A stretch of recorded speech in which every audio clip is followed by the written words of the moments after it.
Someplace else. Last week in Gibraltar, as part of the Gibraltar World Music Festival, screenings of films about the struggle of Malian musicians under the threat of radical Islamists were screened at leisure cinemas in the King's Bastion area of the city.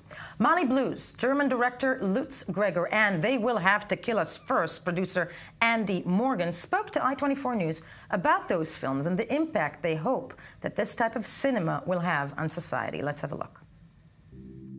2012 was a very difficult year for Mali. Armed conflict began in February, and approximately from March of 2012 until February of 2013, Mali's three largest northern cities, such as Kidal, Gao, and Timbuktu, were controlled by Islamists who imposed the most extreme forms of Sharia law, arm and leg amputations as a form of punishment, along with stonings to death of those accused of adultery, became the norm. Sufi Muslim shrines were destroyed and music was banned. Two new documentaries focus on the struggle of Malian musicians affected by the radical Islamists during this period. They Will Have to Kill Us First, co-produced by Andy Morgan, author of the book Music, Culture and Conflict in Mali. They Will Have to Kill Us First was the idea of the director, Johanna Schwartz, and it happened when she read an article in the British press that described or announced the fact that music had been banned in Mali officially by the jihadi groups that had taken over the whole of northern Mali. And she was shocked by this information.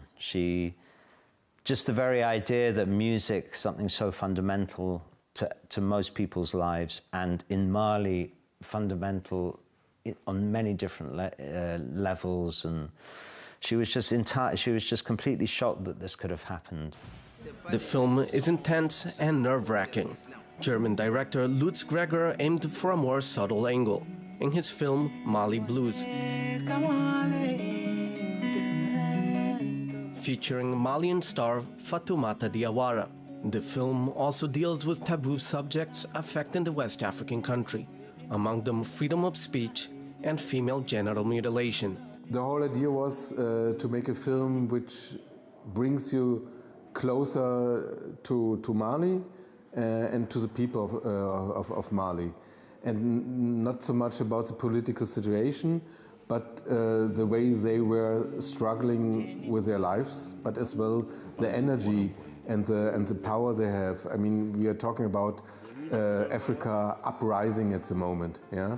And I think they are quite good examples to get an idea what is happening on the continent. And we don't see so much the positive sides, what is happening, because we just are watching in the media the negative sides. And this is something we wanted to change. Both Gregor and Morgan received an award by the festival's organization. And it's beautiful to see. And he's here and I'm here.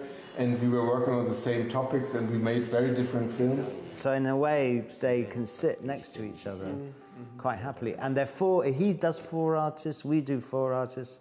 So as I say, if we ever do the joint box set, you get 8 Malian artists. Malian government forces, backed by the French military and African Union troops, retook key cities in northern Mali on February of 2013. Sporadic terror attacks by jihadists continue to happen in the region.